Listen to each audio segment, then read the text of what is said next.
앞이 보이지 않을 정도로 퍼붓는 폭우는 마치 내 처지 같아 서글펐습니다. 와이퍼가 비명을 지르며 유리창을 닦아냈지만 시야는 온통 뭉개진 회색빛으로 얼룩져 있을 뿐이었습니다. 남편과 나눈 마지막 대화, 아니 일방적인 비난이 귓가에 이명처럼 윙윙거렸습니다. 너는 숨 쉬는 것조차 답답해. 그 차가운 눈빛을 피해 무작정 차 키를 들고 나온 것이 불과 1시간 전이었습니다. 구독과 좋아요는 영상을 만드는데 큰 힘이 됩니다. 그때였습니다. 쿵하는 둔탁한 파열음과 함께 핸들이 제멋대로 꺾이기 시작했습니다. 핏길에 미끄러진 타이어는 통제력을 잃었고 차체는 팽이처럼 도로 위를 돌다가 가드레일을 들이받고서야 멈춰 섰습니다. 에어백이 터지지는 않았지만 충격으로 인해 머리가 하얗게 비어버리는 것 같았습니다. 시동은 꺼져버렸고 산중턱의 국도변에는 지나가는 차 한 대 없이 오직 거센 빗소리만이 공포스럽게 울려 퍼졌습니다. 절망감이 목 끝까지 차올라 울음이 터지려던 순간 백미러 너머로 희미한 불빛 두 줄기가 어둠을 뚫고 다가왔습니다. 구조에 손길일지 아니면 또 다른 위험일지 알 수 없어 나는 숨을 죽이고 뒷유리를 주시했습니다. 낡고 투박한 트럭 한 대가 내 차 뒤편에 거칠게 정차했고 곧이어 운전석 문이 열리며 검은 우비를 입은 남자가 내렸습니다. 빗줄기를 맞으며 다가오는 그의 실루엣은 거대해 보였습니다. 똑똑. 창문을 두드리는 소리가 천둥 소리보다 더 크게 들렸습니다. 조심스럽게 창문을 틈만 열자 빗물 섞인 바람과 함께 굵고 낮은 남자의 목소리가 틈새로 파고들었습니다. 이봐요, 괜찮습니까? 차 꼴이 말이 아니네. 젖은 머리카락을 쓸어 넘기는 그의 얼굴은 낯설었지만 눈빛만은 짐승처럼 형형하게 빛나고 있었습니다. 그는 타이어를 발로 툭 차보더니 난감한 표정을 지으며 나를 바라봤습니다. 축이 나갔어요. 이 날씨에 레카는 안 올 겁니다. 제 가게가 바로 앞이니 일단 갑시다. 선택지는 없었습니다. 나는 덜덜 떨리는 손으로 문을 열고 그의 트럭 조수석에 올랐습니다. 차 안에서는 오래된 가죽 냄새와 기름 냄새, 그리고 묘한 남자의 체취가 뒤섞여 났습니다. 그는 묵묵히 히터를 내 쪽으로 틀어주었고 빗속에 흐릿하게 빛나는 국도 정비소라는 낡은 간판이 마치 세상의 끝에 있는 피난처처럼 다가왔습니다. 반쯤 녹슨 철제 셔터가 요란한 소리를 내며 내려오자 세상과 우리는 완벽하게 단절되었습니다. 정비소 안은 어수선했지만 밖에 차가운 빗줄기와는 다른 종류의 공기가 감돌고 있었습니다. 바닥에 밴 묵은 기름 냄새와 쇠 냄새, 그리고 낡은 난로에서 피어오르는 열기가 묘하게 뒤섞여 코끝을 자극했습니다. 나는 젖은 원피스 자락을 움켜쥔 채 엉거주춤 서 있었습니다. 차가운 빗물이 살갗을 타고 흘러내릴 때마다 몸이 사시나무 떨듯 떨려왔습니다. 그쪽에 서 있으면 감기 듭니다. 이리 와요. 남자는 무심한 듯 툭 내뱉으며 난로의 화력을 키웠습니다. 주황색 불빛이 일렁이며 그의 젖은 등과 굵은 팔뚝을 비췄습니다. 그는 구석에 있는 캐비닛을 뒤적이더니 두툼하고 거친 수건 하나를 꺼내 다가왔습니다. 나보다 머리 하나는 더 큰 그가 눈앞에 서자 압도적인 남자의 기운에 숨이 턱 막히는 듯 했습니다. 그가 내 어깨 위로 수건을 덮어줄 때 투박한 손가락이 목덜미를 스치고 지나갔습니다. 아! 짧은 탄식이 나도 모르게 새어나왔습니다. 빗물에 식어버린 피부 위로 닿은 그의 손은 데일 듯이 뜨거웠습니다. 그는 잠시 멈칫하더니 내 젖은 머리카락을 수건으로 감싸 쥐었습니다. 많이 떠는군요. 그의 낮은 목소리가 정수리 위에서 울렸습니다. 물기를 털어주는 손길은 거칠었지만 그 투박함 속에 묘한 조심스러움이 배어 있었습니다. 나는 고개를 들 수 없었습니다. 젖은 옷이 몸의 굴곡을 그대로 드러내고 있다는 사실을 뒤늦게 깨달았기 때문입니다. 그는 낡은 소파를 가리키며 앉으라는 눈짓을 했습니다. 그리고는 커피포트에 물을 올렸습니다. 물 끓는 소리와 양철 지붕을 때리는 빗소리가 정적을 메웠습니다. 오늘 밤은 차 못 고칩니다. 부품도 없고 피도 저렇게 오니. 그는 종이컵에 따뜻한 물을 담아 내밀었습니다. 컵을 받아 들려던 순간 내 차가운 손가락과 그의 뜨거운 손바닥이 맞닿았습니다. 찌릿한 전류가 흐르는 듯한 감각에 우리는 동시에 서로의 눈을 바라봤습니다. 깊고 어두운 하지만 어딘가 굶주린 듯한 눈동자였습니다. 그가 건넨 낡은 머그잔에는 커피 대신 독한 위스키가 반쯤 담겨 있었습니다. 한 모금 넘기자 식도가 타들어가는 듯한 짜릿한 열기가 뱃속에서부터 퍼져나가며 얼어붙었던 몸을 녹였습니다. 젖은 옷 그대로 있으면 탈납니다. 그는 무심한 척 툭 내뱉었지만 빗물에 젖어 살갗에 투명하게 달라붙은 내 옷 위로 닿는 그의 시선은 숨길 수 없이 짙고 뜨거웠습니다. 나는 그 시선을 피하지 않았습니다. 오히려 그 노골적인 눈빛이 죽어있던 내 감각을 하나하나 깨우는 것만 같았습니다. 그가 다가와 내 어깨에 걸쳐진 수건을 걷어냈습니다. 닦아줄게. 반말과 존댓말이 묘하게 섞인 낮고 신 목소리가 귓가를 파고들었습니다. 그의 거친 손바닥이 수건 너머로 내 젖은 머리카락을 감싸 쥐었습니다. 투박한 손길이 뺨을 스치고 지나갈 때마다 전신에 소름이 돋으며 다리에 힘이 풀렸습니다. 나는 본능적으로 테이블 모서리를 꽉 움켜쥐었습니다. 이 낯선 공간, 밖을 가로막은 폭우, 그리고 눈앞에 거친 남자. 모든 상황이 비현실적이었기에 오히려 더 대담해질 수 있었습니다. 당신, 위험해 보여. 내 속삭임이 끝나기도 전에 그가 한 발자국 더 다가와 내 앞을 가로막았습니다. 우리 사이의 거리는 이제 숨결이 닿을 만큼 좁혀져 있었습니다. 그쪽도 만만치 않아. 그의 대답과 함께 뜨거운 손이 내 턱을 들어 올렸습니다. 망설임은 짧았습니다. 서로의 눈빛이 허공에서 얽히는 찰나 자석에 이끌리듯 입술이 맞닿았습니다. 부드러운 위로가 아닌 서로의 숨을 집어삼킬 듯한 거칠고 절박한 입맞춤이었습니다. 알코올 향과 비누 냄새, 그리고 남자의 짙은 체취가 뒤섞여 머리가 어질러졌습니다. 그는 나를 더 깊이 끌어당겨 안았고 나는 무너지듯 그의 단단한 어깨에 매달렸습니다. 밖에서는 천둥이 쳤지만 우리 두 사람의 거친 호흡 소리가 더 크게 귓가를 울렸습니다. 차가운 빗물에 젖었던 몸이 순식간에 뜨거운 열기로 달아올랐습니다. 이성의 끈이 툭하고 끊어지는 소리가 들리는 듯 했습니다. 우리는 마치 오늘이 세상의 마지막 날인 것처럼 서로의 온기에 필사적으로 파고들었습니다. 이 좁고 낡은 정비소가 지금 이 순간만큼은 세상의 전부였습니다. 거센 빗줄기가 양철 지붕을 때리는 소리가 마치 세상과 우리를 단절시키는 거대한 장막처럼 느껴졌습니다. 낡은 가죽 소파의 삐걱거리는 소리조차 빗소리에 묻혀 들리지 않았습니다. 우리는 서로를 부서질 듯 끌어안은 채 그동안 각자의 삶에서 견뎌왔던 외로움과 공허함을 쏟아내듯 서로를 탐닉했습니다. 말이 필요 없는 순간이었습니다. 거친 숨소리와 서로의 체온만이 이 차가운 밤을 견디게 해주는 유일한 구원이었습니다. 그의 투박한 손이 내 등과 허리를 감싸 안을 때마다 나는 오랫동안 잊고 살았던 살아있다는 감각을 되찾는 기분이었습니다. 남편의 냉대 속에서 메말라가던 내 영혼에 비로소 따뜻한 비가 내리는 것 같았습니다. 우리는 폭풍 한가운데서 서로를 유일한 피난처 삼아 깊고 뜨거운 밤을 건넜습니다. 어둠 속에서 마주한 그의 눈동자에는 나만큼이나 깊은 고독이 비치고 있었고 그 고독이 나를 더욱 애틋하게 만들었습니다. 격정적인 시간이 지나가고 정적만이 남은 공간에는 잦아드는 빗소리만 나른하게 깔렸습니다. 낡은 난로의 불빛이 그림자를 길게 늘어뜨리고 있었습니다. 그가 바닥에 떨어진 담요를 끌어당겨 내 어깨를 꼼꼼히 감싸 주었습니다.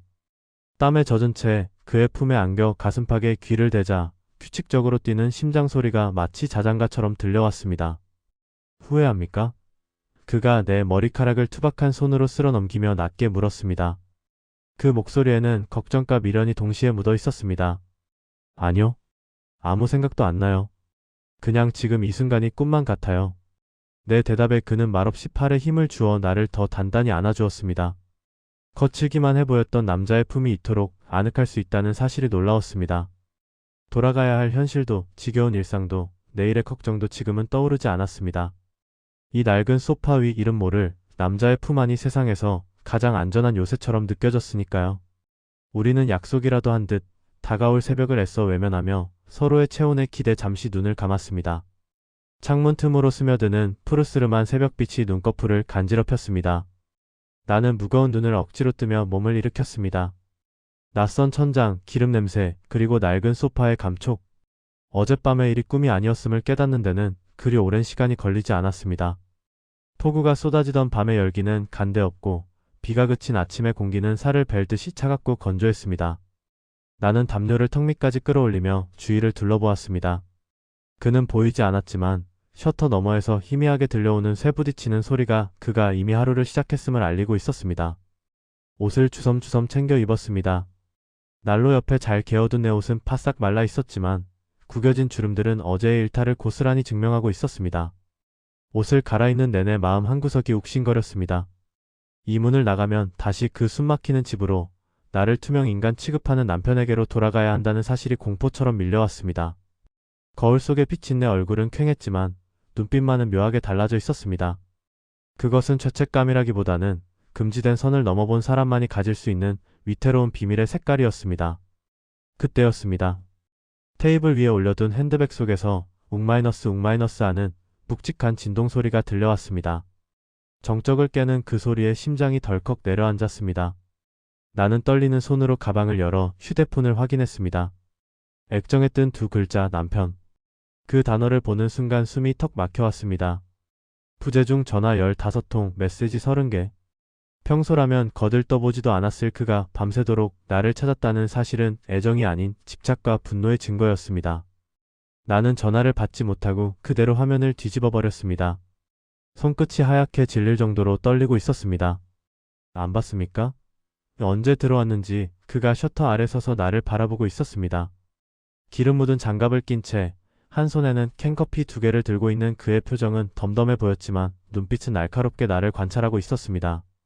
나는 흠칫 놀라며 휴대폰을 가방 깊숙이 밀어 넣었습니다. 아니요. 받을 필요 없어요. 내 목소리는 형편없이 갈라져 나왔습니다. 그는 말없이 다가와 캔커피 하나를 따서 내 앞에 내려놓았습니다. 따뜻한 온기가 캔을 통해 전해졌지만 내 손의 떨림은 멈추지 않았습니다. 차는 다 봤습니다. 타이어만 교체하면 굴러가는데 문제 없을 겁니다. 그의 말은 마치 이제 떠나라는 선고처럼 들렸습니다. 나는 고개를 푹 숙인 채 커피만 만지작거렸습니다. 가고 싶지 않았습니다. 아니, 갈 곳이 없다는 표현이 더 정확했습니다. 집으로 돌아가는 길은 지옥으로 걸어 들어가는 길이나 마찬가지였으니까요. 그는 그런 내 마음을 읽은 듯 돌아서려던 발걸음을 멈추고 툭 한마디를 던졌습니다. 해장국이나 하러 갑시다. 읍내 잘하는 집이 있어요. 빈속으로 보내긴 좀 그러니까. 그 말은 단순한 식사 제안이 아니었습니다. 나에게 시간을 벌어주려는, 그리고 아주 조금이라도 더 함께 있고 싶어하는 그의 서툰 배려였습니다. 나는 그제야 고개를 들어 그를 바라보았습니다. 무뚝뚝한 표정 뒤에 숨겨진 그 따뜻함이 눈물겹게 고마웠습니다. 네, 좋아요. 나는 짐을 챙겨 들고 그를 따라 나섰습니다.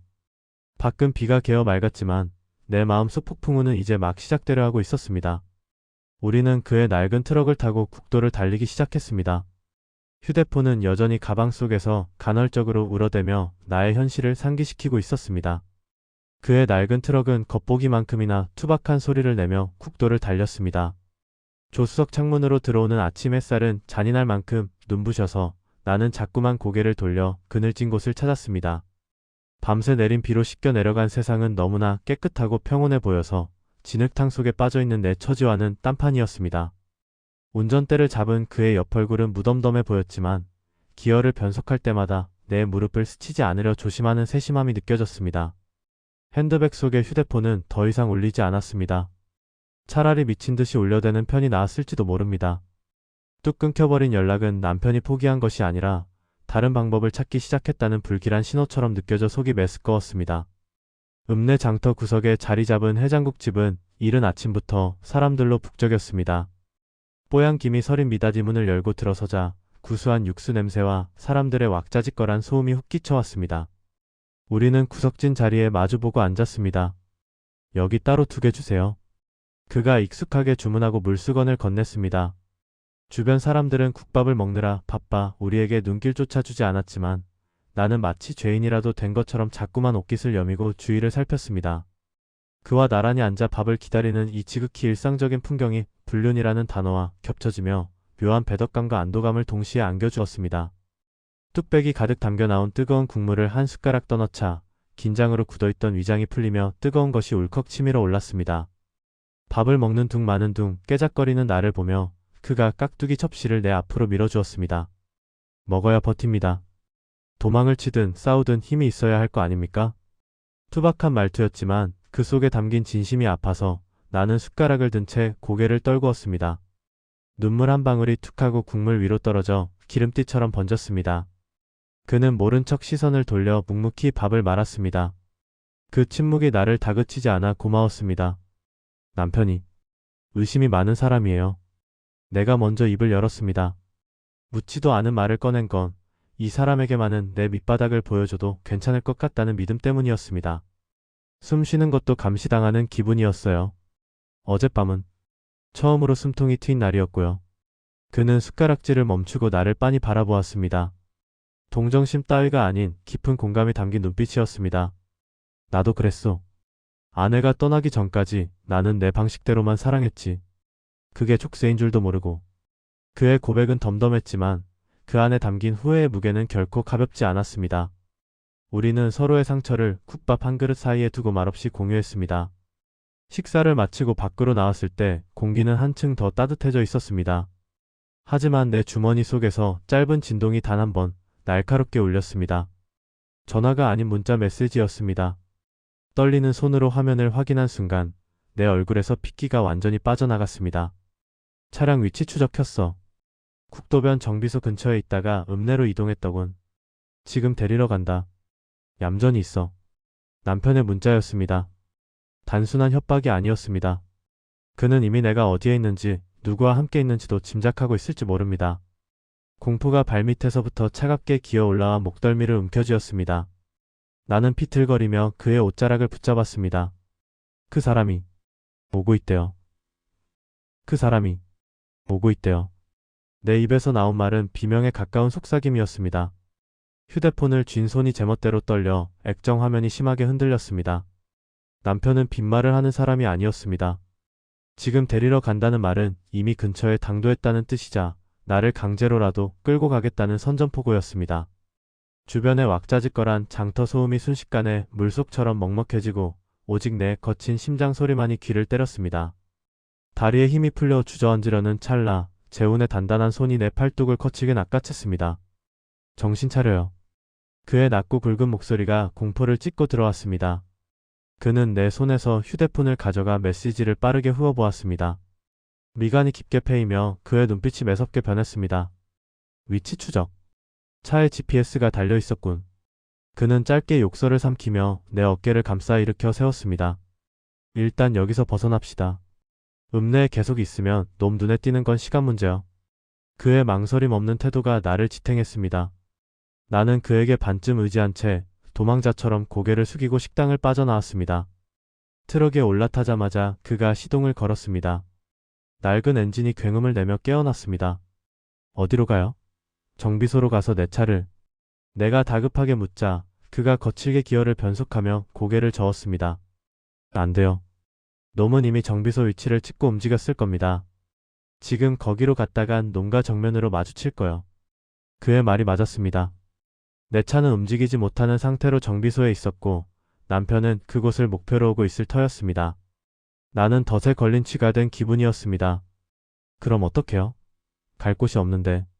그는 대답 대신 엑셀을 깊게 밟았습니다. 트럭이 거칠게 튀어나갔습니다. 샛길이 있어요. 산을 타고 정비소 뒤쪽으로 들어가는 임도입니다. 일단 거기로 가서 동태를 살핍시다. 그는 백미러를 수시로 확인하며 큰 길을 벗어나 좁고 울퉁불퉁한 농로로 핸들을 꺾었습니다. 흙먼지가 뒤이어 피어올랐습니다. 나는 조수석 손잡이를 생명줄처럼 꽉 잡은 채 뒤따라오는 차가 없는지 계속해서 뒤를 돌아보았습니다. 지나가는 검은색 세단만 봐도 심장이 덜컥 내려앉았습니다. 무서워하지 마요. 운전에 집중하던 그가 내 떨리는 손등 위로 자신의 큰 손을 잠시 덮었다 떼었습니다. 내가 당신 그렇게 쉽게 안 보냅니다. 투박하지만 확신에 찬 그 한마디가 요동치던 공포를 잠재웠습니다. 그는 단순한 정비공이 아니라 지금 이 순간 나를 지켜주는 유일한 보호자였습니다. 트럭은 포장도로를 완전히 벗어나 숲이 우거진 산길로 접어들었습니다. 나뭇가지들이 차창을 긁어대며 날카로운 소리를 냈지만 우리는 멈출 수 없었습니다. 쫓기는 자의 긴박함과 함께 왠지 모를 비장함이 좁은 트럭 안을 가득 채우고 있었습니다. 피포장 산길은 생각보다 훨씬 험했습니다. 간밤의 폭우로 질척해진 흙길 위에서 낡은 트럭 바퀴는 수시로 헛돌며 비명을 질렀습니다. 차체가 요동칠 때마다 내 몸은 짐짝처럼 튀어올랐고 나는 본능적으로 대시보드를 움켜쥐며 신음을 삼켰습니다. 재훈은 능숙하게 핸들을 꺾으며 거친 숨을 몰아쉬었습니다. 그의 이마에서 흐른 땀방울이 턱선을 타고 떨어지는 모습이 슬로모션처럼 눈에 박혔습니다. 나 하나 때문에 생면부지의 이 남자가 이런 위험을 감수하고 있다는 사실이 가슴을 짓눌렀습니다. 미안해요. 나 때문에 당신까지 곤란해져서. 내 떨리는 사과에 그는 기어를 거칠게 바꾸며 짧게 대답했습니다. 그런 말 마요. 내가 선택한 겁니다. 덜컹거리는 차 안, 좁은 공간에서 우리의 어깨와 허벅지는 계속해서 부딪혔습니다. 긴박한 도주 상황이었지만 그 살갗의 마찰이 전해주는 뜨거운 온기만이 공포에 질린 나를 간신히 붙잡아주고 있었습니다. 그는 운전하는 틈틈이 내 쪽을 살피며 눈빛으로 안심시켰습니다. 그 눈빛은 어젯밤의 정열과는 다른 묵직한 보호 본능으로 빛나고 있었습니다. 한참을 덜컹거리던 트럭이 수풀이 우거진 언덕배기에서 멈춰 섰습니다. 다 왔습니다. 여기 서면 보일 겁니다. 그가 시동을 끄자 숲은 갑작스러운 정적에 잠겼습니다. 새소리조차 들리지 않는 긴장감 속에서 우리는 차 문을 열지 않고 창문 너머 아래쪽을 내려다보았습니다. 나뭇가지 사이로 낡은 정비소에 파란 슬레이트 지붕과 마당이 한눈에 들어왔습니다. 내 찌그러진 흰색 차는 여전히 그 자리에 처박혀 있었습니다. 마치 주인 잃은 짐승처럼 초라한 모습이었습니다. 그때였습니다. 정비소 앞 국도변을 따라 검은색 대형 세단 한 대가 미끄러지듯 들어왔습니다. 햇빛을 받아 번들거리는 그 차체를 보는 순간 심장이 쿵하고 내려앉아 발끝까지 저려왔습니다. 남편의 차였습니다. 세단은 내 차 바로 뒤를 가로막듯이 거칠게 멈춰 섰습니다. 운전석 문이 열리고 한 남자가 내렸습니다. 말끔한 정장 차림에 날카로운 인상. 10년을 함께 살았지만 지금 저 거리에 있는 그는 마치 낯선 사냥꾼처럼 보였습니다. 남편은 주위를 둘러보더니 굳게 닫힌 셔터를 쾅쾅 두드렸습니다. 그 소리가 어찌나 큰지 임원 언덕까지 울림이 전해지는 듯 했습니다. 그는 휴대폰을 귀에 대고 무언가 소리치며 내 차 안을 들여다보았습니다. 분노가 서린 그의 몸짓 하나하나가 내 목을 조여오는 것 같았습니다. 저 사람이에요. 내가 입술을 깨물며 속삭이자 재훈이 내 어깨를 감싸 안으며 내 머리를 자신의 가슴 쪽으로 당겼습니다. 쉬. 보지 마요. 아직 우린 안 들켰습니다. 그의 심장박동 소리가 귓가에 쿵쿵 울리며 내 공포를 조금씩 덮어주고 있었습니다. 하지만 우리는 알고 있었습니다. 저 남자는 결코 빈손으로 돌아갈 사람이 아니라는 것을. 언덕 아래 펼쳐진 풍경은 마치 소리 없는 공포 영화의 한 장면 같았습니다. 정비소 셔터가 열리지 않자 남편은 욕설을 내뱉는 듯 허공에 삿대질을 해대기 시작했습니다. 급기야 그는 신고 있던 구두발로 낡은 셔터 문을 쾅쾅 걷어찼습니다. 그 둔탁한 진동이 숲의 정적을 타고 우리가 숨어있는 트럭 안까지 전해지는 듯 했습니다. 나는 입을 틀어막았습니다. 집 안에서 물건을 집어던지던 그 폭력성이 밖에서도 여과 없이 드러나고 있었습니다. 그는 내 차의 타이어를 발로 차고 운전석 창문을 주먹으로 내리쳤습니다. 내 분신과도 같은 차가 그에게 유린당하는 모습을 보자 마치 내가 맡고 있는 듯한 환상통이 밀려왔습니다. 저 사람. 화가 머리끝까지 났어요. 그냥 돌아가지 않을 거예요. 내 목소리는 물기 어린 바람 소리처럼 떨렸습니다. 재우는 말이 없었습니다. 다만 내 어깨를 감싼 그의 팔에 억센 힘줄이 돋아나는 것이 느껴졌습니다. 그의 눈은 사냥감을 노려보는 맹수처럼 차갑게 가라앉아 있었습니다. 보통 내기가 아니군. 셔터를 뜯어낼 기세야. 그가 낮게 중얼거렸습니다. 남편은 한참을 난동 부리더니 어딘가로 전화를 걸기 시작했습니다. 거칠게 통화하며 주위를 두리번거리는 시선이 우리가 있는 산쪽 능선을 훑고 지나갈 때마다 심장이 멎을 것만 같았습니다. 여기에 계속 있으면 위험해요. 놈이 흥신소나 경찰을 부를 수도 있어요. 차적 조회에서 소유주 찾으면 제번호 따는 건 일도 아닐 겁니다. 재훈의 판단은 냉철했습니다. 정비소는 더 이상 안전지대가 아니었습니다. 그곳은 이미 남편이라는 맹수가 점령한 사냥터가 되어버렸으니까요. 그럼 어떡해요? 갈 곳이 정말 아무데도 없는데. 절망감이 파도처럼 덮쳐왔습니다. 이 넓은 세상에 몸 하나 숨길 곳이 없다는 사실이 비참했습니다. 그는 잠시 고민하는 듯 핸들을 손가락으로 두드리다 결심한 듯 나를 바라봤습니다. 내 집으로 갑시다. 의외의 제안에 나는 눈을 크게 떴습니다. 집이라뇨? 정비소가 집 아니었어요? 그는 고개를 저었습니다. 정비소는 일터고 사는 곳은 따로 있어요. 산 너머 더 깊은 곳에 있는 컨테이너 하우스요. 지도에도 잘 안 나오는 곳이니 거기는 못 찾을 겁니다. 그의 눈빛은 단호했고 동시에 나를 끝까지 책임지겠다는 무언의 약속이 담겨 있었습니다. 선택의 여지가 없었습니다. 그리고 솔직히 말하면 그가 어디든 나를 데려가 주길 바랐습니다. 그곳이 지옥이라도 그와 함께라면 상관없을 것 같았습니다. 갈게요. 당신이 있는 곳으로. 내 대답에 그는 고개를 끄덕이고 조심스럽게 트럭을 후진시켰습니다.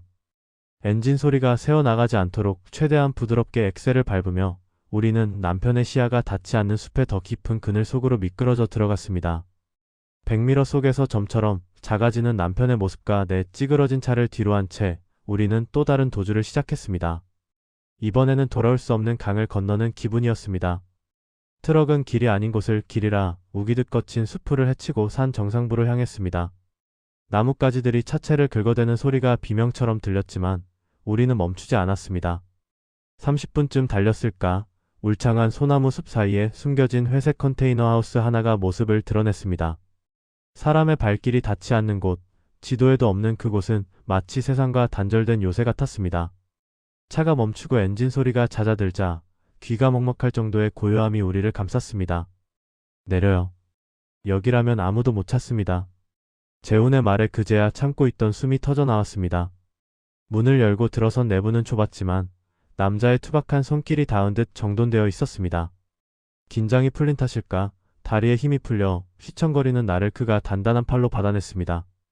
그의 가슴에 얼굴을 묻자 흙냄새와 섞인 그의 진한 채취가 훅 끼쳐왔습니다. 그것은 조금 전까지 느꼈던 공포를 순식간에 마비시키는 강렬한 자극제였습니다. 나는 떨리는 손으로 그의 옷자락을 움켜쥐며 고개를 들었습니다. 어둠 속에서 빛나는 그의 눈동자가 나를 내려다보고 있었습니다. 그 눈빛은 위로가 아닌 억눌러 왔던 욕망의 색을 띠고 있었습니다. 무서웠어요. 다시는 그 사람에게 못 돌아가요. 내 고백은 곧 그에게 매달리는 애원이 되었습니다. 그는 대답 대신 거칠게 내 입술을 삼켰습니다. 정비소에서의 첫 만남보다 더 절박하고 더 농밀한 키스였습니다. 죽음의 공포를 넘긴 남녀가 확인하는 생의 감각은 이토록 뜨거웠습니다. 우리는 현관에 서 있는 채로 서로를 탐했습니다. 그가 내 허리를 들어 올려 신발장 위로 앉혔고 나는 본능적으로 그의 목을 감싸 안으며 그에게 파고들었습니다. 거친 숨소리가 좁은 컨테이너 안을 가득 채웠습니다. 당신 미치게 하는군. 그가 낮은 신음을 뱉으며 내 턱선을 따라 뜨거운 입맞춤을 내렸습니다. 목덜미를 파고드는 까슬한 수염의 감촉과 투박한 손길이 지날 때마다 전율이 발끝까지 치솟았습니다. 남편의 그림자를 지우기 위해서라도 나는 더 격렬하게 그를 원했습니다. 우리는 짐승처럼 서로의 옷을 벗겨내며 침대로 무너져 내렸습니다.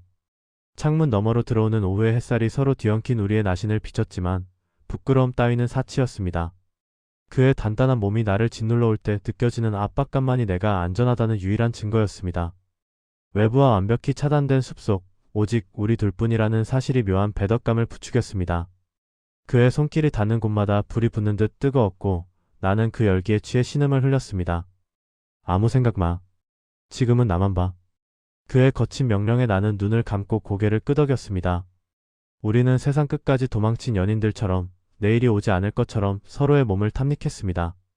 공포가 클수록 쾌락은 더 날카롭게 파고들었고 우리는 그 아슬아슬한 벼랑 끝에서 서로를 꽉 붙잡은 채 깊은 늪으로 빠져들었습니다. 산속의 밤은 도시보다 훨씬 빠르고 짙게 찾아왔습니다. 컨테이너의 작은 창문 밖은 칠흑 같은 어둠에 잠겼고 오직 달빛 한 줌만이 침대 위로 길게 누워 서로의 몸을 비추고 있었습니다.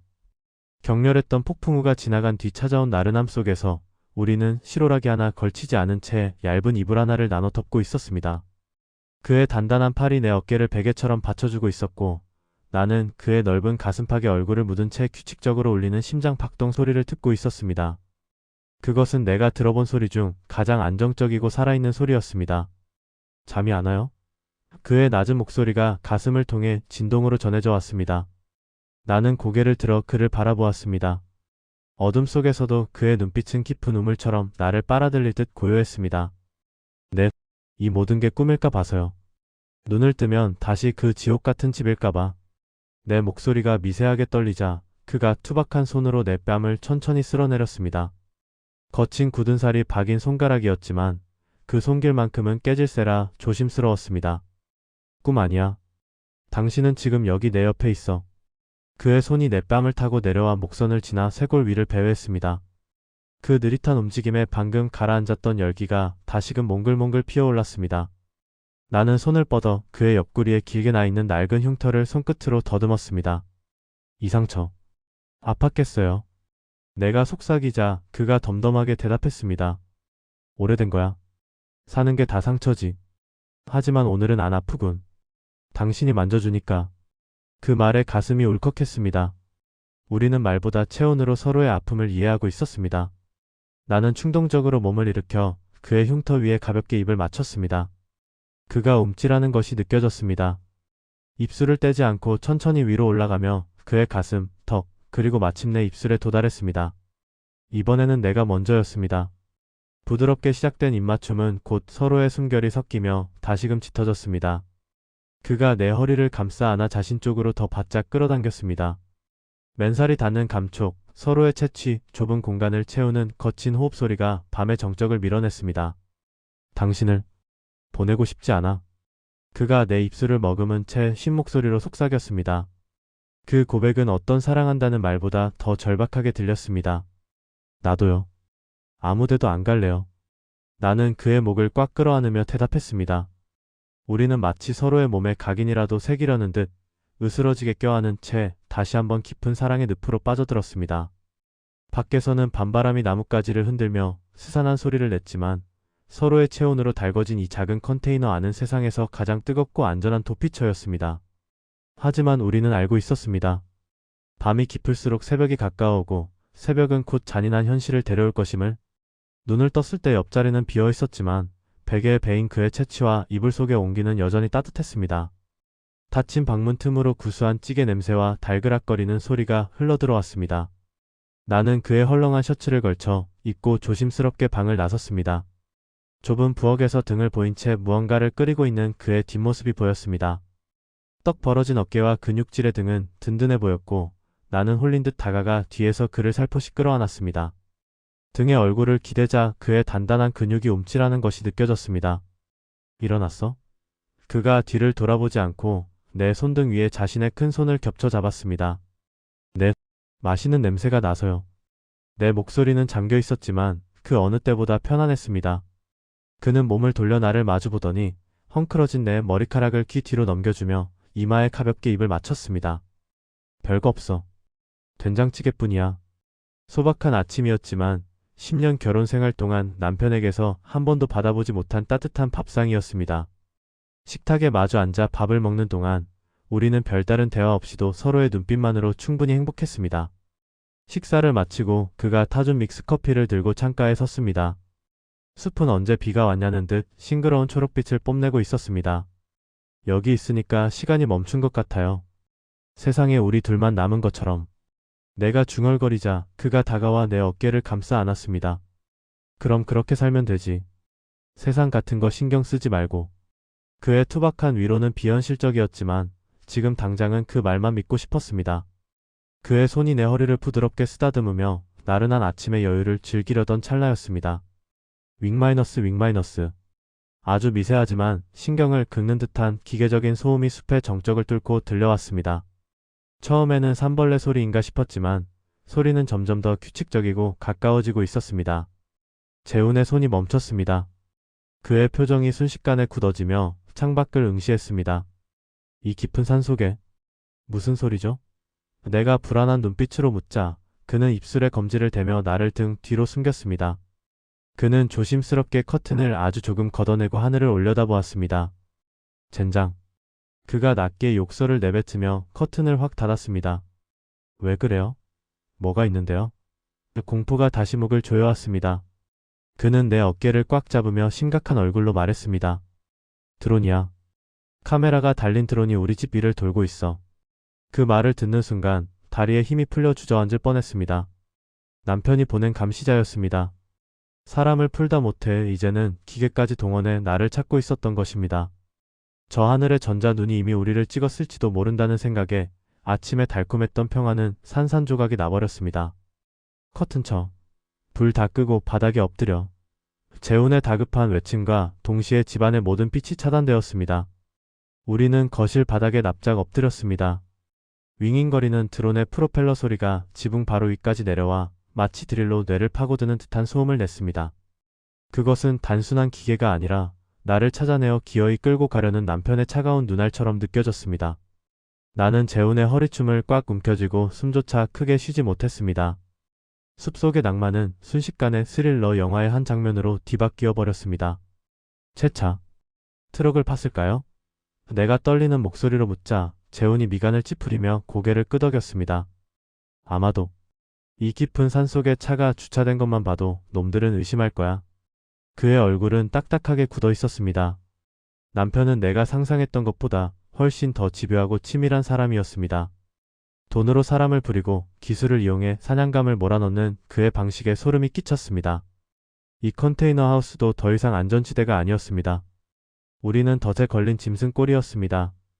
기계음이 잠시 멀어지는가 싶더니 다시 창문 쪽으로 다가와 호버링 제자리 비행을 시작했습니다. 렌즈가 커튼 틈새를 노려보고 있는 것만 같아 등골이 오싹했습니다. 재훈은 나를 자신의 품 안으로 깊숙이 끌어당겨 보호하듯 감쌌습니다. 걱정 마.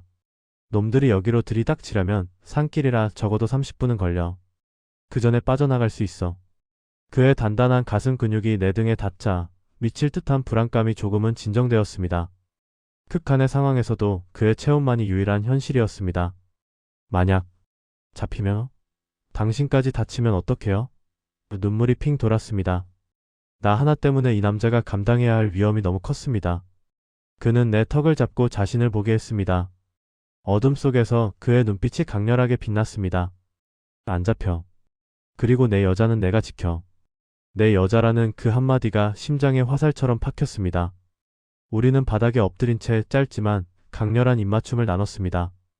그것은 생존을 위한 다짐이자 서로를 절대 놓지 않겠다는 피의 맹세와도 같았습니다. 마침내 드론 소리가 윙마이너스 하며 산 아래쪽으로 멀어져 갔습니다. 정찰이 끝난 것입니다. 그것은 곧 본대가 들이닥친다는 신호였습니다. 지금이야. 가자. 재훈이 벌떡 일어나 내 손을 잡아 끌었습니다. 챙길 것도 없었습니다. 우리는 옷만 대충 걸친 채 뒷문으로 빠져나갔습니다. 트럭은 이미 노출되었기에 사용할 수 없었습니다. 걸어서 산을 넘어야 해. 힘들 거야. 그가 내미는 투박한 손을 나는 망설임 없이 잡았습니다. 상관없어요. 당신과 함께라면. 우리는 남편이 쳐놓은 포위망을 뚫기 위해 거친 숲속으로 몸을 던졌습니다. 뛰어서는 못 피해. 놈들은 이미 산 입구를 막았을 거야. 재훈의 판단은 냉정했습니다. 드론 소리가 멀어지자마자 산 아래쪽에서 자동차 엔진 소리가 들려오기 시작했습니다. 도망칠 시간은 없었습니다. 재훈은 다급하게 거실 한 구석에 깔린 러그를 걷어내고 바닥에 나무 패널 하나를 들어 올렸습니다. 그 아래로 시커먼 어둠이 입을 벌리고 있는 공구와 비상식량을 넣어두던 비좁은 지하 창고가 드러났습니다. 들어가요. 빨리. 재훈의 재촉에 나는 주저없이 그 좁은 구멍 속으로 몸을 던졌습니다. 곰팡이 냄새와 흙냄새가 훅 끼쳐왔습니다. 곧이어 재훈이 따라 들어오며 위쪽 패널을 닫자 완벽한 어둠이 우리를 삼켰습니다. 공간은 성인 남자 한 명이 눕기에도 퍽찰 만큼 비좁았습니다. 우리는 바닥에 겹쳐지듯 누울 수밖에 없었습니다. 재훈이 나를 바닥에 눕히고 그 위를 덮듯이 감싸 안았습니다. 그의 무거운 체중이 나를 짓눌렀지만 그 무게감이 오히려 방패막이처럼 느껴졌습니다. 끼잉 마이너스. 컨테이너 현관문이 열리는 소리가 끔찍한 비명처럼 들렸습니다. 그리고 곧이어 뚜벅뚜벅. 무겁고 딱딱한 구둣발 소리가 나무 바닥을 울리며 머리 위에서 들려왔습니다. 남편이었습니다. 그가 내 머리 바로 위, 불과 몇 센티미터 위를 걸어다니고 있다는 사실에 심장이 멎을 것만 같았습니다. 나는 공포에 질려 비명을 지를 뻔했지만 재훈의 크고 거친 손이 내 입을 단단히 틀어막았습니다. 서연아, 여기 있는 거 다 알아. 나오지 그래? 남편의 목소리였습니다. 화를 내는 것도 아니고 소리를 지르는 것도 아닌 아주 차분하고 나긋나긋한 목소리. 그 차분함이 더 소름 끼쳤습니다. 그는 마치 숨바꼭질 술래라도 된 것처럼 천천히 방 안을 휘젓고 다녔습니다. 쿵쿵. 그가 발을 내디딜 때마다 천장에서 먼지가 떨어져 내 얼굴 위로 내려앉았습니다. 먼지가 코를 간지럽혔고 재채기가 나올 것만 같아 눈물이 핑 돌았습니다. 재훈은 내 상태를 눈치채고 손으로 입을 막은 채 자신의 입술을 내 귀에 바짝 갖다 댔습니다. 참아야 해. 제발. 그의 속삭임은 들리지 않을 만큼 미세했습니다. 나는 눈을 질끈 감고 그의 가슴팍에 얼굴을 묻었습니다. 그의 심장이 내 가슴을 미친 듯이 두드리고 있었습니다. 남편이 식탁 의자를 끄는 소리, 냉장고 문을 여닫는 소리가 적나라하게 들렸습니다. 바로 위에서 느껴지는 살기와 아래서 서로를 껴안고 있는 우리의 체온이 기이하게 뒤섞였습니다. 쥐새끼처럼 꽁꽁 숨으셨다. 남편의 발걸음이 우리가 숨은 패널 바로 위에서 멈췄습니다. 숨조차 쉴 수 없었습니다. 재훈의 팔에 억센 힘줄이 돋아나며 나를 더 강하게 끌어안았습니다. 이 좁고 어두운 밀실, 남편의 발밑에서 다른 남자와 한 몸처럼 엉겨붙어 있다는 상황이 주는 공포와 배덕감이 전신을 마비시켰습니다. 우리는 땀으로 범벅이 된 채 서로의 눈동자만이 유일한 비친 어둠 속에서 영겁 같은 시간을 견뎌야 했습니다. 머리 위를 짓누르던 구둣발 소리가 멈추고 밖에서 엔진 소리가 완전히 멀어질 때까지 우리는 시체처럼 굳어 있었습니다. 영겁 같은 10분이 흐른 뒤 재훈이 조심스럽게 나무 패널을 밀어 올렸습니다. 갔어. 지금 움직여야 해. 그의 목소리는 낮았지만 다급했습니다. 우리는 땀과 먼지로 범벅이 된 서로를 일으켜 세울 새도 없이 컨테이너를 뛰쳐나왔습니다. 이미 발각된 은신처는 언제든 그들이 다시 돌아올 수 있는 시한폭탄이나 다름없었으니까요. 산길을 구르듯 내려와 인적이 드문 국도변에 닿았을 때 해는 이미 서산으로 넘어가고 있었습니다. 지나는 차는 가뭄에 콩 나듯 했고 그마저도 섣불리 손을 들 수 없었습니다. 남편이 깐 수배망이 어디까지 뻗쳐 있을지 알 수 없었기 때문입니다. 그때 길가 졸음 쉼터에 시동을 켜둔 채 정차해 있는 낡은 5톤 화물 트럭 한 대가 눈에 들어왔습니다. 짐칸이 국방색 천막으로 덮여 있어 안이 보이지 않는 차였습니다. 선택의 여지가 없었습니다. 저거야. 일단 이 지역을 벗어나야 해. 재훈이 주위를 살피더니 내 손을 끌었습니다. 트럭 운전기사가 화장실에 간 사이 우리는 도둑고양이처럼 트럭 뒤편으로 다가가 짐칸 덮개를 들추고 올라탔습니다. 내부는 빈 박스와 집단들이 어지럽게 널려 있었고 오래된 먼지와 기름 냄새 그리고 정체 모를 퀴퀴한 악취가 코를 찔렀습니다. 하지만 우리에겐 그 더러운 공간조차 감지덕지한 구명보트였습니다. 우리가 구석진 자리에 몸을 숨기자마자 쿵 하고 운전석 문 닫는 소리가 들리더니 트럭이 거칠게 출발했습니다. 덜컹거리는 진동이 엉덩이와 등뼈를 타고 그대로 전해졌습니다. 칠흑 같은 어둠 속 텁게 틈새로 들어오는 희미한 가로등 불빛만이 우리가 살아있음을 비추고 있었습니다. 찬바람이 틈새로 칼날처럼 파고들자 나는 추위와 긴장감에 이를 딱딱 부딪혔습니다. 재훈은 말없이 자신의 점퍼를 벗어 나를 감싸고 나를 자신의 다리 사이로 끌어당겨 백허그 자세로 꼭 안았습니다. 미안해. 이런 꼴을 당하게 해서. 내 귓가에 닿는 그의 입술이 파르르 떨리고 있었습니다. 나는 고개를 저으며 그의 차가운 손을 내 두 손으로 감싸 쥐었습니다. 아니에요. 그 펜트하우스보다 여기가 훨씬 따뜻해요. 진심이었습니다. 최고급 가구들 사이에서 느꼈던 뼛속 시린 고독보다 먼지 구덩이 속에서 나누는 이 남자의 체온이 나를 더 살게 했습니다. 트럭은 어디로 가는지도 모른 채 어둠을 뚫고 달렸고 우리는 짐짝처럼 흔들리며 서로의 심장 소리에 기대어 쪽잠을 청했습니다. 비참했지만 역설적이게도 가장 평온한 밤이었습니다. 머리 위를 짓누르던 무거운 구둣발 소리가 멈추고 밖에서 멀어지는 엔진 소리가 완전히 사라질 때까지 우리는 시체처럼 숨을 죽이고 있었습니다. 영겁 같은 시간이 흐른 뒤 재훈이 조심스럽게 나무 패널을 밀어 올렸습니다. 갔어. 지금 움직여야 해. 그의 목소리는 낮았지만 다급했습니다. 우리는 땀과 먼지로 범벅이 된 서로를 일으켜 세울 새도 없이 컨테이너를 뛰쳐나왔습니다. 이미 발각된 은신처는 언제든 그들이 다시 돌아올 수 있는 시한폭탄이나 다름없었으니까요.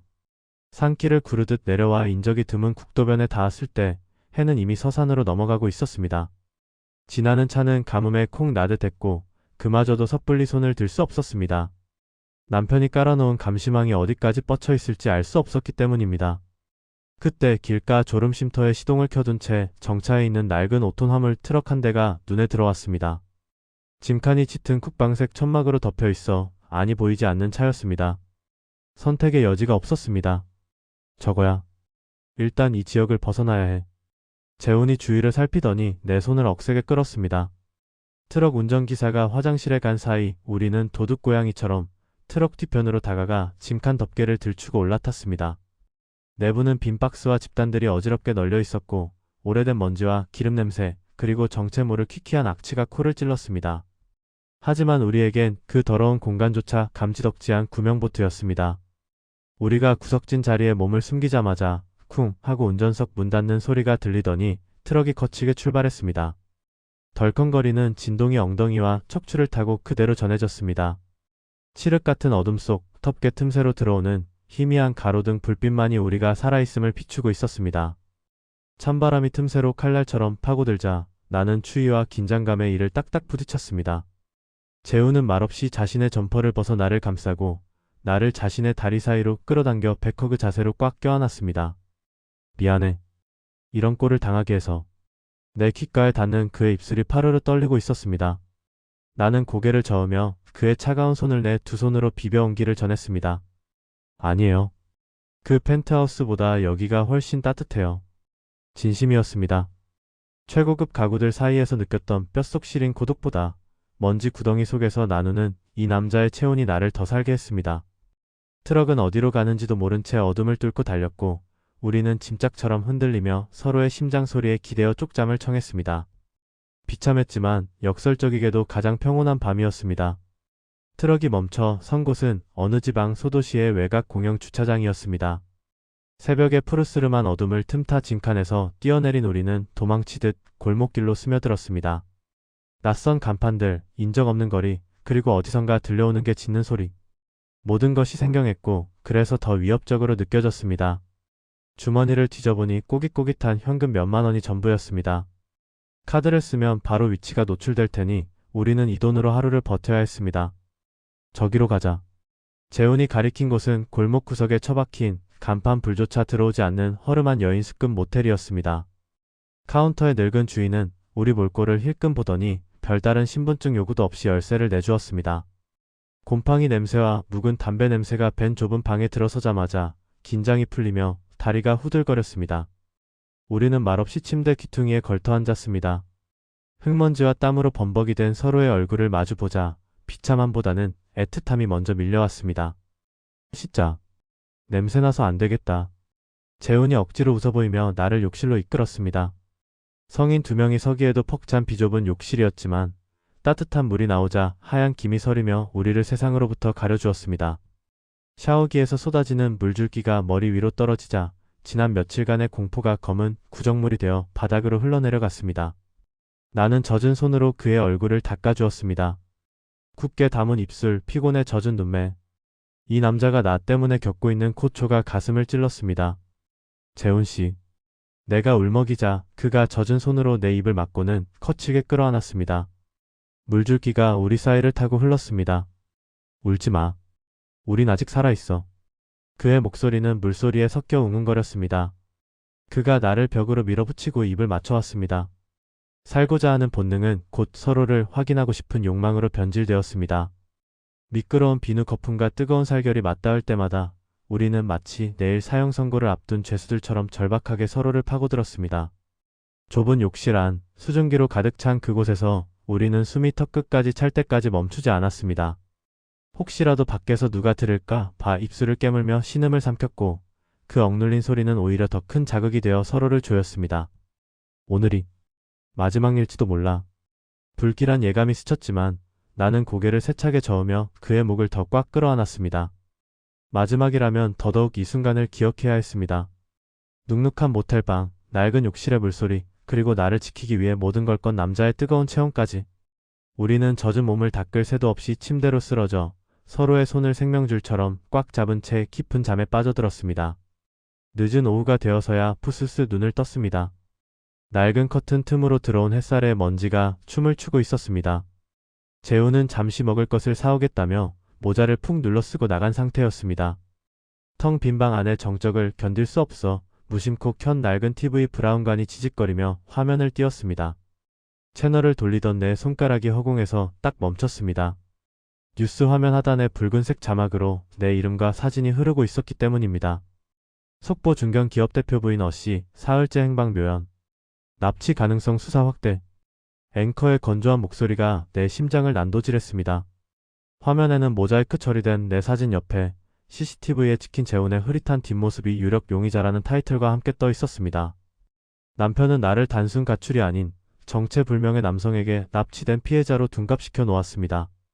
게다가 아내가 최근 심한 우울증을 앓아 판단력이 흐리다는 거짓 인터뷰까지 덧붙여 내가 하는 어떤 말도 미친 여자의 헛소리로 만들 준비를 끝낸 상태였습니다. 다리에 힘이 풀려 바닥에 주저앉았습니다. 이것은 단순한 추격이 아니었습니다. 그는 언론과 공권력을 이용해 나를 사회적으로 매장하고 재훈을 파렴치한 범죄자로 만들어 사냥하려는 완벽한 덫을 놓은 것입니다. 이제 밖으로 나가는 순간 모든 시민이 우리를 신고할 감시자가 된 셈이었습니다. 공포보다 더 큰 죄책감이 밀려왔습니다. 나 하나 살자고 아무 죄 없는 남자를 전 국민이 쫓는 범죄자로 만들어버렸다는 사실에 숨을 쉴 수가 없었습니다. 달그락. 문이 열리고 재훈이 검은 비닐봉지를 든 채 들어왔습니다. 그는 바닥에 주저앉아 떨고 있는 나와 시끄럽게 떠들어대는 TV 화면을 번갈아 보았습니다. 상황을 파악한 그의 눈매가 매섭게 굳어졌습니다. 그는 성큼성큼 다가와 TV 코드를 거칠게 뽑아버렸습니다. 방 안은 다시 적막에 잠겼지만 내 흐느낌 소리만이 그 공간을 채웠습니다. 미안해요. 나 때문에 당신이 납치범이 됐어. 이제 어떡해요? 그는 컵라면과 삼각김밥이 든 봉투를 내려놓고 내 앞에 한쪽 무릎을 꿇고 앉았습니다. 그리고 떨고 있는 내 두 손을 자신의 크고 따뜻한 손으로 꽉 감싸 쥐었습니다. 서연아, 나봐. 그의 목소리는 흔들림 없이 단단했습니다. 저건 놈이 파놓은 함정이야. 우리가 무서워서 쓴 거나 흩어지길 바라는 수작이라고. 여기서 내가 무너지면 놈이 이기는 거야. 하지만 세상 사람들이 다 우리를 쫓을 거예요. 내가 절망적으로 속삭이자 그가 내 눈물을 닦아주며 차가운 미소를 지었습니다. 납치범으로 몰린 이상 이제 도망치는 건 의미 없어. 놈이 언론을 이용했다면 우리도 놈의 가장 아픈 곳을 찔러야지. 그의 눈빛에서 서늘한 결기가 느껴졌습니다. 더 이상 숨을 곳은 없었습니다. 쥐도 막다른 골목에 몰리면 고양이를 문다고 했습니다. 우리는 낡은 모텔방에서 사냥감의 탈을 벗고 사냥꾼의 목을 물어뜯을 위험한 반격을 준비하기 시작했습니다. 우리는 가장 눈에 띄지 않는 방법인 고속버스를 택해 서울로 향하고 있었습니다. 남편의 본거지로 들어가 그의 약점을 잡기 위한 호랑이 굴로 들어가는 선택이었습니다. 모자를 푹 눌러 쓰고 마스크로 얼굴을 가린 채 맨 뒷좌석에 앉았지만 버스가 휴게소에 정차한다는 안내방송이 나오자 심장이 곤두박질 쳤습니다. 15분간 정차합니다. 기사의 말에 승객들이 우르르 내렸고 우리도 더 이상 앉아있을 수만은 없어 조심스럽게 버스에서 내렸습니다. 화장실만 다녀오려던 계획이었습니다. 하지만 여자 화장실 입구에서 나는 낯익은 체형의 사내들을 발견하고 그 자리에 얼어붙고 말았습니다. 남편의 회사 보안팀 직원들이었습니다. 그들은 휴게소 입구를 지키고 서서 지나가는 여자들의 얼굴을 하나하나 훑어보고 있었습니다. 뉴스에 나온 납치범과 실종자를 찾는다는 명분이었지만 실상은 남편의 사냥개들이었습니다. 나는 급히 고개를 숙이고 인파 속으로 숨으려 했지만 한 사내의 시선이 내 쪽을 향해 멈추는 것이 느껴졌습니다. 거기 모자 쓴 분. 사내가 저벅저벅 다가왔습니다. 도망치면 바로 들킬 것이고 가만히 있어도 잡힐 상황이었습니다. 공포로 다리가 마비되어 움직여지지 않았습니다. 그때 누군가 내 어깨를 확 감싸 안으며 내 앞을 가로막았습니다. 재훈이었습니다. 그는 한 손에 핫바 2개를 들고 아주 자연스럽게 내 마스크를 턱 밑으로 내리며 큰 소리로 웃었습니다. 자기야, 내가 소스 많이 뿌리지 말랬잖아. 그는 내 입술에 묻지도 않은 소스를 닦아주는 척하며 내 얼굴을 자신의 가슴팍으로 완전히 파묻어버렸습니다. 다가오던 사내가 멈칫했습니다. 재훈은 능청스럽게 사내를 쳐다보며 사람 잘못 보셨죠? 하고 퉁명스럽게 대꾸했습니다. 사내는 재훈의 낡은 점퍼 차림과 우리 둘의 지극히 평범해 보이는 연인 행세에 의심을 거둔 듯 죄송합니다. 하고 짧게 목례하고 돌아섰습니다. 재훈의 품 안에서 나는 덜덜 떨며 숨조차 쉬지 못하고 있었습니다. 뒤돌아보지 마. 자연스럽게 걸어. 재훈이 내 허리를 단단히 감싸 안고 인파 속을 헤치며 버스가 아닌 주차장 뒤편 숲길 쪽으로 방향을 틀었습니다. 버스엔 다시 못 타. 놈들이 차량 번호를 확인하고 있을 거야. 우리는 짐도 버려둔 채 휴게소 뒤쪽의 철조망 개구멍을 통해 쿡도변으로 빠져나갔습니다. 등 뒤에서 찾았다. 저쪽이야. 하는 고함 소리가 들린 건 우리가 갓길을 따라 미친 듯이 달리기 시작한 직후였습니다. 15분의 휴식은 생사를 건 탈주로 바뀌어 있었습니다. 우리의 도주는 서울의 냄새나는 뒷골목 막다른 길에서 멈췄습니다. 빗물 웅덩이를 밟으며 뛰어왔지만 앞뒤를 가로막은 검은 양복의 사내들을 뚫을 방법은 없었습니다. 서연아, 내 뒤로. 재훈이 피투성이가 된 몸으로 마지막 힘을 짜내 나를 막아섰지만 서너 명의 장정들이 달려들어 그를 바닥에 내리꽂았습니다. 퍽. 둔탁한 타격음과 함께 재훈의 신음이 터졌고 그의 얼굴이 시멘트 바닥에 처박혔습니다. 그만해. 제발 그만해. 내가 울부짖으며 달려들려 했지만 누군가 내 양팔을 뒤로 꺾어 제압했습니다. 그리고 그들 사이로 남편이 천천히 걸어 들어왔습니다.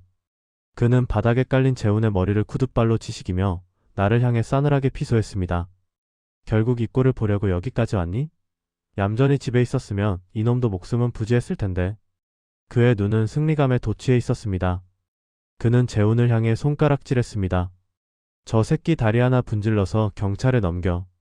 납치범이 반항하다 다친 걸로 처리해. 안 돼. 재훈이 고통 속에서도 나를 보며 고개를 저었습니다. 모든 게 끝난 것 같았습니다. 공포와 절망이 나를 집어삼키려 했습니다. 하지만 그 순간 내 안에 무언가가 차갑게 식으며 명료해졌습니다. 더 이상 잃을 게 없다는 생각, 그리고 이 남자를 살려야 한다는 본능이 나를 각성시켰습니다. 나는 떨림을 멈추고 고개를 똑바로 들었습니다. 멈춰. 그 사람 털끝 하나라도 더 건드리면 당신 끝장이야. 내 목소리는 낮았지만 골목을 쩌렁하게 울릴 만큼 단호했습니다. 남편이 멈칫하며 비웃듯 나를 쳐다봤습니다. 뭐? 내가 지금 무슨 상황인지 파악이 안 돼? 이중장부. 내가 그 단어를 뱉자 남편의 표정이 순식간에 굳어졌습니다. 당신 서재 금고에 있던 비자금 내역, 그리고 페이퍼 컴퍼니 자료들. 내가 복사해서 가지고 있어.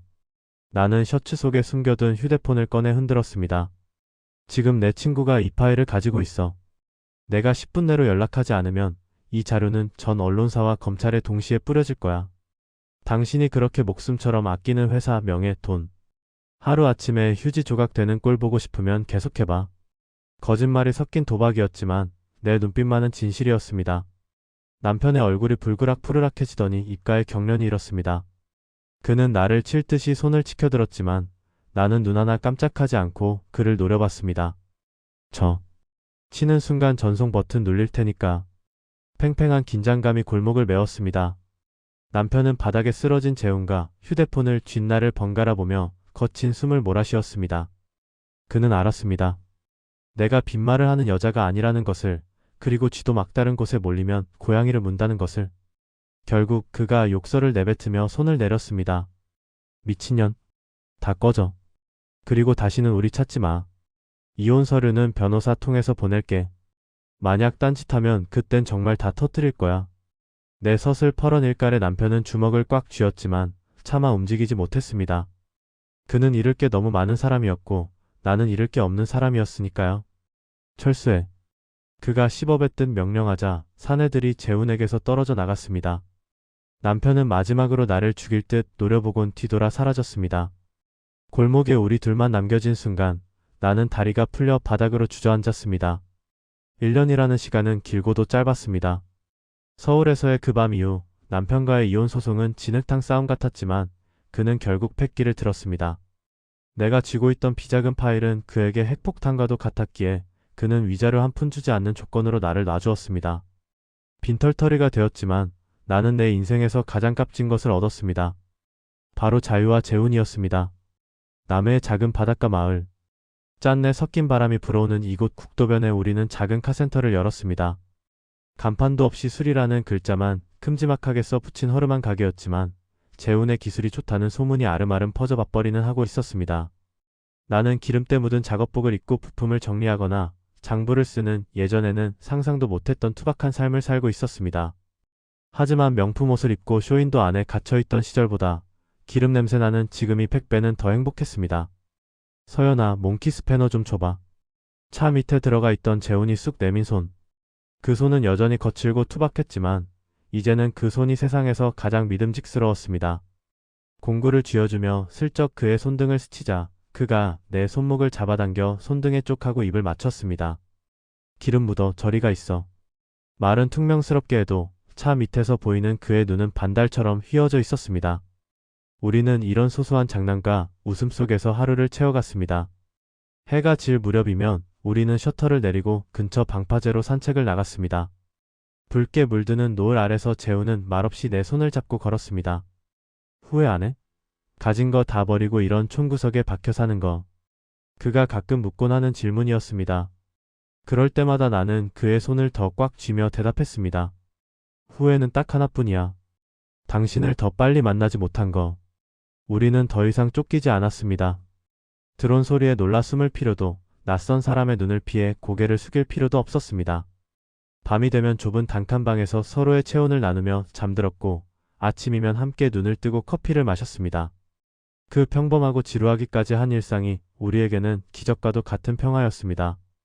방파제 끝에 앉아 우리는 어두워지는 수평선을 바라보았습니다. 철썩이는 파도 소리가 지난날의 폭풍우를 떠올리게 했지만 이제 그 폭풍은 우리를 삼키지 못하고 그저 발밑에서 부서질 뿐이었습니다. 재훈이 내 어깨를 감싸 안았습니다. 사랑한다. 죽을 때까지. 그의 투박한 고백이 바닷바람에 실려 귓가에 닿았습니다. 나는 그의 가슴에 머리를 기대며 눈을 감았습니다. 나도요. 영원히. 우리는 세상에서 지워진 이름 없는 연인들이었지만 서로에게만큼은 유일한 세상이었습니다. 비가 오던 날 국도변에서 시작된 우리의 이야기는 이제 따뜻한 햇살 아래 잔잔한 파도처럼 영원히 이어질 것입니다. 이것으로 충분했습니다. 더할 나위 없이 완벽한 해피엔딩이었습니다.